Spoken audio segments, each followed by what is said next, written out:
I've read the most books this month, and I am so proud of myself. I read 13 books in the month of November, 13 books in the month of November, 13 books in the month of November.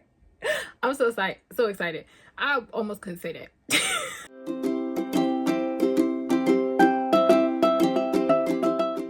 Hi friends, welcome back to Shelby in the Book Club. I am Shelby Monet, and in today's video I have my handy dandy iPad here because we are going to go through all the books that I read in November.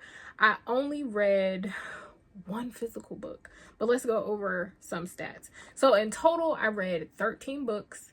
That is 3,597 pages. They were majority romance. Shocker. Big ol' shocker. And they were majority audio, all except for one. So that is when y'all are asking people how do you read so much, the answer is audiobooks. And on top of that, for me, I read my audiobooks sped up because I have to listen as fast as I would read, if that makes any sense. And try it if you're struggling with audiobooks. Speed them up.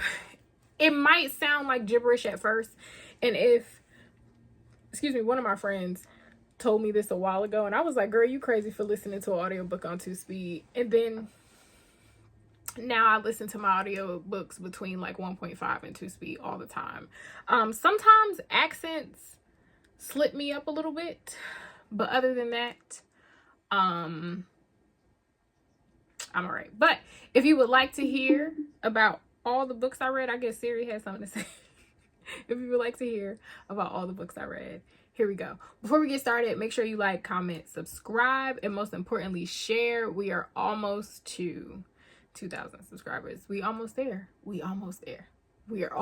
and I'm super excited. But without further ado, here we go. Okay, first up on this list, we're gonna do the one book that I physically read, which is Coleman Hill by Kim Coleman Foot. You will see a book review for this book later this month. I'm not sure when, but definitely later this month you will see a review for this book. I absolutely loved it. I gave it a 4.75.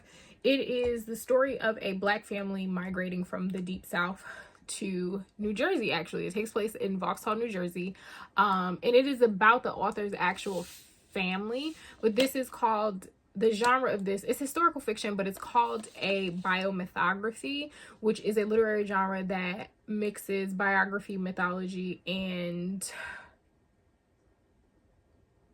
history. I'm sorry. I was like, what am I missing?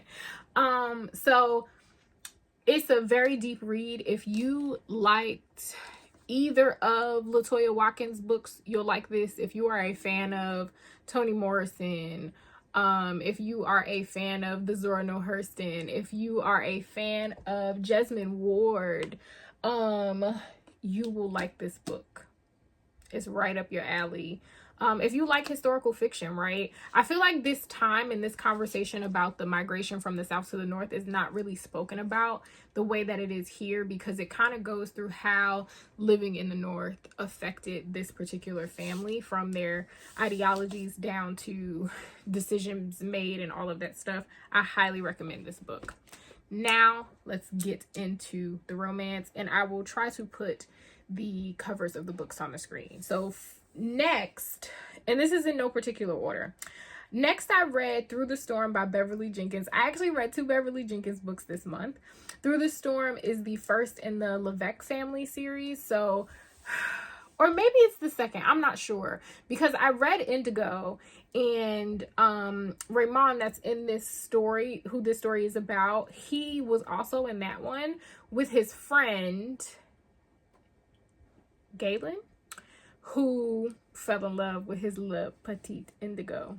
So in this story, he is a general in the Civil War, and he meets a runaway slave. Her name is, why can't I think of her name? Sable. Her name is Sable. Sable is, she ran away. There's a little backstory to that, which I enjoyed. She meets Harriet Tubman. Harriet Tubman helps her get to where Raymond and his camp are, and she lives in this war camp basically until she can figure out like how to get north and whatever the case may be. But the whole time they're like flirting, and they fall in love, and then something happens that separates them, and then they end up meeting again. And you know, it's kind of like a marriage of convenience situation going on. It was super cute. I think what I love about Beverly Jenkins, or the books that I've read about her so far, is the historical fiction aspect of them. I love historical fiction. I love that she writes about runaway slaves or free Black people finding love, right? I don't think we give enough credit to how important it is to see Black women being loved, because Black women are not often portrayed as soft and dainty and deserving of love, right? So I will say that reading all of this romance has altered my mind, which I've mentioned in the video where I did recommendations about Black romance, but it's altered my mind in a way that has been so beneficial to me and how I see love and how I am positioning myself to be open for love in the future, right? It's very, very important. I cried at the end of this, okay? It was such a cute story. I am definitely a Beverly Jenkins fan. I will be reading through her backlist. You don't have to tell me anything. So next, I read Higher Love by Alexandria House, which is the first book in the Love After series. There are 2 other books that I haven't started yet. Higher Love is about a travel content creator who goes on this trip, and while she's on the trip, she finds out that her fiance is set to marry somebody else. And then she has this 4-day, one-night stand. Ooh, baby, when I tell you that man was turning her every way but loose. Ooh. He was folding her up. Do you hear me? And then she sneaks out of the room one day because she was just like, okay, that is what it is. But then they end up finding each other again. Because his company offers her a deal for her travel blog or whatever, and she doesn't realize he owns this company, and he didn't realize it was her until like right before the meeting. And then, you know, the love happens and all the stuff. I won't tell you everything, but it was a very cute story. Next, I have Shadows and Whispers by Casey Mills. Absolutely love this book. It was a marriage of convenience, right? We had 2 Black drug families that needed to have an alliance again, and in order to do that, one person from one family and another person from the other family have to marry each other. The girl is totally against it. He, on the other hand, has a thing for Miss Mama. Like, he saw her and instantly fell in love with her, and it was just really cute to see this hard, rough guy being like, oh nah, I would not do this for them other hoes, but you, I want you, and I'm making this decision to do this not because I need to help my family, but because I actually care about you. Like, helping my family is a plus, but I want to get to know you. I want this to be a real marriage. I want us to try, and so on and so forth. Another aspect of this that I really enjoyed is that the main male character has bipolar, and it was a look into how, you know, a Black man would struggle with trying to manage his mental health and how his mental health affects him, but also how that would affect his relationship, and finding the comfort to speak about that with your partner in a way that is healthy and beneficial to you both. I thought that was really cool. I really enjoyed it. Next was the Luke Brothers. This is another Casey Mills set of books, and there's 3 of them. So Unexpected Expectations, Unexpected Second Chances, Unexpected Challenges. The first 2 were actually my favorite. The last brother, I didn't really care about him. He was dumb to me. Like, I listened to the story, it was cute, but it wasn't my favorite out of the 3. So the first brother is his name is Love. He is a tattoo artist, sees this girl at a party, but she ends up arguing with her boyfriend. Couple days later, she comes in. The person that was supposed to tattoo her couldn't, so he ends up tattooing like her inner thigh. And he is attracted, she is attracted. They trying to play hard to get or whatever. But then they have a conversation, and she's like, well, I usually just like casual sex. And he's like, okay, cool, I can get down with that. She was like, but yeah, you're gonna be my last casual whatever before I get my life together and settle down. And for him, he was like, okay, cool, because I don't really know that I want a relationship. And then they got to bumping uglies, and the tune changed very quickly. So it kind of goes through their little situation and figuring stuff out, whatever. I really enjoyed it. The second brother, he is a divorcee, and he happens to find this woman knocking on her neighbor's door, who are her parents that disowned her, and with her kid. And he realizes that once she fine is all get out, but that she was living out of her car with her kid. And he's like, hey, y'all can stay in my guest house. Push get to shoving, they fall in love and whatever. It was just really cute. Like, he was really kind and like, hey, like, I got this big house. I'm not doing anything with my guest house. You and your son can swim in the pool and do whatever.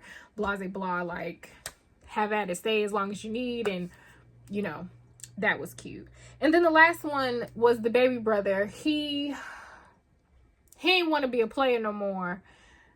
Found a woman that was like out of his league, and they had to go through some stuff. He had the nerve to ask that lady on a date while he was out on a date with somebody else. Child boo. Playing somebody else's face, sir. Overall, they were all good. The last one, I just was like, meh. Next, one of my favorite reads for the month. They Call Him Nas. That was also a Casey Mills book. How many books did I read by her this month? A bunch, because the next one is a Casey Mills book too. They Call Him Nas. Nas is a drug dealer that has clean businesses. Ain't nobody caught him for nothing. So what you think might have been him, that's your business, because he ain't never been to jail. He ain't been caught. He has clean businesses. He lives a certain lifestyle. His sister is getting married. So another relationship out of convenience, right? He goes to this escort business run by this very beautiful black woman. It's like that business is her baby. She's very successful. And he's like, oh, hey, I need a date for this weekend. And she's like, I don't have anybody for this weekend. And he's like, well, I'll pay extra, like, but I need somebody. And she volunteers. Push get to shoving. They find each other attractive. His family loves her. And then it kind of goes through their him trying to make her understand his lifestyle. Like, he never was going to put her in any situation that could hurt him. Obviously, he has his past, right? And he has some things that have happened to him that make him not want to be in a relationship. But he was making it very clear that, like, hey, my intent is not to ever put you in harm's way, but then also I understand if you don't want to be with me because of the way that I live my life and the things that I decide to do. The other thing that I loved about Nas, because I would like to take Nas out of the book and have him for myself, is the buildup, right? He was obviously very attracted to this woman. He wanted to do very inappropriate things to her, per her consent. But he also understood the importance of the buildup, right? Like, a man being able to have all that energy and know what to do with it, baby. Sign me up. Sign me up. Sign me up. I want Nas for myself. Next, we have Implied Consent. Implied Consent, another book by Casey Mills. What was Implied Consent about? Oh, Gray and Skylar. I read so many books sometimes, and I be like, who, what, when, where, and why. Skylar gets fired from her job, is trying to figure out what she wants to do. She goes into this restaurant. She orders a burger that's supposed to be like the special on the menu. And she's like, oh, but I don't want none of the mystery sauce, and I don't want this, and I don't want that. And when she got it, she said that the burger was nasty. And he came out, Mr. Owner, Mr. Gray, and he took what she ordered, threw it in the garbage, and gave her the burger the way that it was supposed to be made. And she was like, you're rude, you're disrespectful, blah, blah, blah, blah, all this other stuff. They end up together. There's some like family issues. So like his parents died when he was young, so he takes care of his sister. So that's a part of it. It was really, really cute because I love a dominant man. Once he was like, oh, we go together. Wrap all this other mess up that you was talking to me about.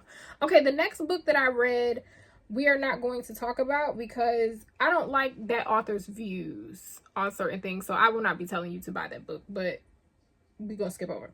Next, we have 2 Alexandria House books that are part of the same series. So I'm going to talk about them together. It is Goal and Holding. They are a part of the St. Louis Sire series. Goal is about a nanny who ends up falling for the man that she's working for.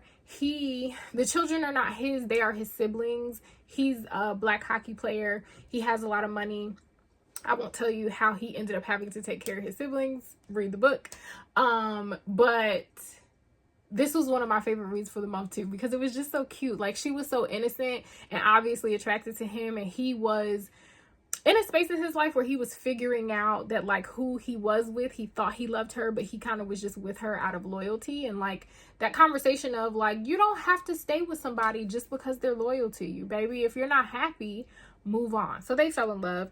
And then Holding is about his teammate and one of his friends and his ex-wife getting back together. So it's a second chance romance, which I absolutely love. And him like having to grow up. What I really, really loved about Holding is it kind of jumped between timelines, which Alexandria House has done in other books, and I absolutely enjoyed it. So this couple knew each other. They grew up together, right? They experienced a lot together, and sometimes that can cause turmoil, right? If you're not communicating about it well, if you're not going to therapy, if you're not doing the things. This one also had a mental health aspect to it because I believe the wife had bipolar. I think. But there was a mental health aspect to it and them trying to figure out how to do that. And I remember one of my favorite scenes is when he realized, oh no, like I love her and I want to make this work. And he just showed up at the apartment that they used to share together and was like, hey, I'm home. And she was like, what are you doing? And he was like, I'm moving back in with my wife. What you mean? It was so cute. I really love that. And then last but certainly not least is Belle by Beverly Jenkins. This was actually her take on young adult. So it is about a runaway slave named Belle who was running away with her father. They got separated at some point in time, and she is taken in by a family that is a part of the Underground Railroad, aka the Resistance. And she and the son end up falling in love, which I think is cute. But it also kind of talks about the struggles that she had, feeling like she belonged with this family that was maybe a little bit more well off, you know, like they had some money, they had nice things and so on and so forth, and like she knew how to sew, and she sewed very well, so like that was a thing. And her finding family, although she had been separated from hers, it was really, really cute. And it was a quick listen too. It was only, well, here it says 7 hours and 28 minutes, but I listened to it sped up, so I think it only took me about 4 hours, maybe 5 to listen to it. It was really good. So those are all the books that I read in the month of November. I had a really good reading month, and I'm really excited. I'm really excited. As I'm recording this, excuse me, it's the last week of November, but everything that I read this week, I know I'm not going to finish this week, so I just decided not to include that stuff. So that was my reading month. I'm curious to see what I read in December because I only need 2 more books to meet my reading goal for the year. So I'm excited. I'm excited. Without further ado, if no one has told you today, I love you. You are kind. You are smart. You are important. If nobody has told you today, I just told you, you are important to me. And all books mentioned will be added to my Amazon storefront if you would like to get them. Bye, friends.